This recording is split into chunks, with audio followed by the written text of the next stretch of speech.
Assalamualaikum warahmatullahi wabarakatuh.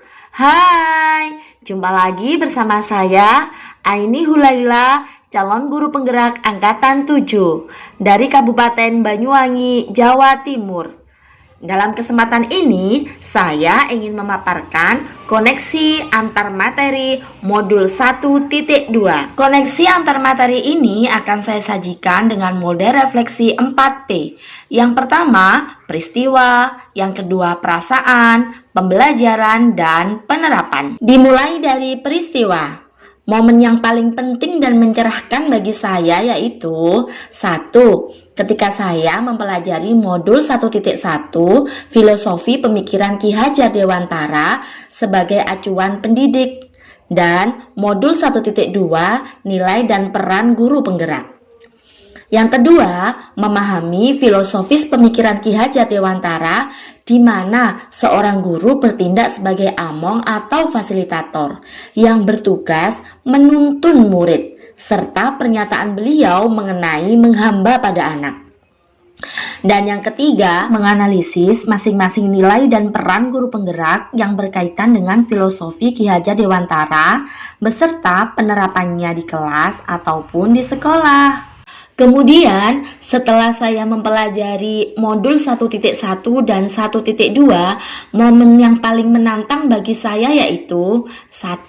Ketika saya memulai melakukan aksi nyata atau penerapan dari filosofis pemikiran Ki Hajar Dewantara.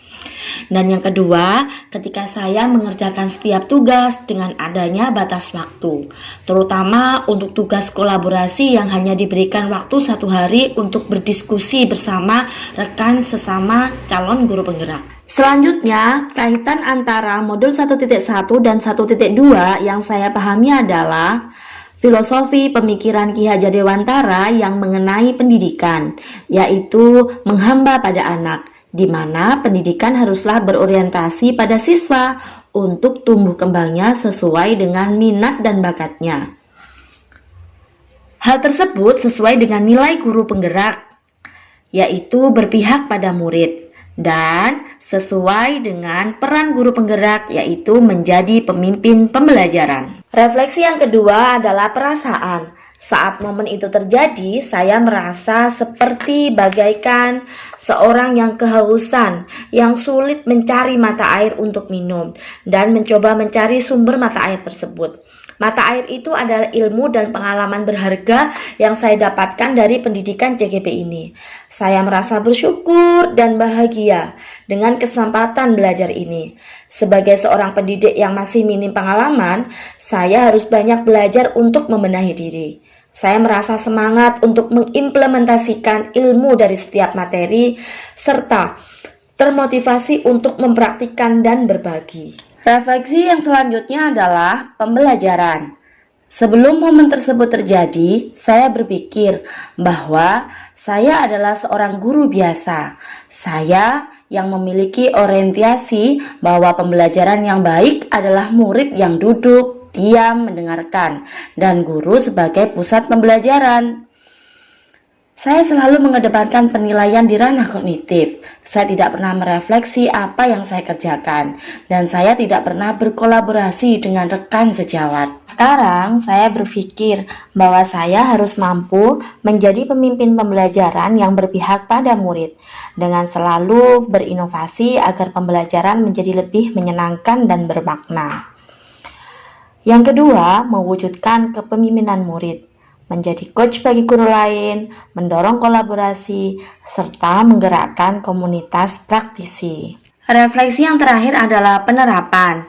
Dalam menerapkan ilmu yang saya pelajari dari modul 1.1 dan 1.2, rencana pengembangan diri yang akan saya lakukan mulai dari sekarang adalah menerapkan peran dan nilai-nilai guru penggerak yang sesuai dengan pemikiran filosofis Ki Hajar Dewantara, antara lain yaitu berpihak pada murid, yaitu saya akan bersikap among atau menuntun anak didik sehingga mereka bisa belajar sesuai dengan minat bakatnya. Yang kedua, lebih inovatif. dengan cara menciptakan hal-hal baru yang asyik dan menyenangkan agar anak didik merasa tertantang, seperti halnya membuat lagu-lagu baru, membuat API sederhana yang membuat anak-anak nyaman dan menyenangkan. Ketiga adalah reflektif. Saya akan berpikir terbuka dan bertanya pada diri saya tentang kelemahan dan kelebihan saya agar mampu memperbaiki ekosistem pendidikan. Selanjutnya adalah mandiri. Saya akan berinisiatif untuk bergerak dan memiliki motivasi diri untuk selalu maju dan berkembang. Terakhir adalah kolaboratif. Tentunya saya akan bekerja sama dalam komunitas praktisi, baik teman-teman sejawat di dalam lingkungan sekolah ataupun teman-teman sejawat di luar lingkungan sekolah. Biasanya ada di gugus, KKG atau POP. Dan tentunya saya akan senantiasa mengikuti pelatihan-pelatihan untuk meningkatkan kompetensi saya sebagai seorang pendidik agar senantiasa maju dan berkembang. Nah, demikian tadi koneksi antar materi modul 1.1 dan modul 1.2. Semoga bisa mencerahkan dan membawa manfaat untuk semuanya. Jadilah guru yang senantiasa tergerak, bergerak, dan menggerakkan. Wassalamualaikum warahmatullahi wabarakatuh.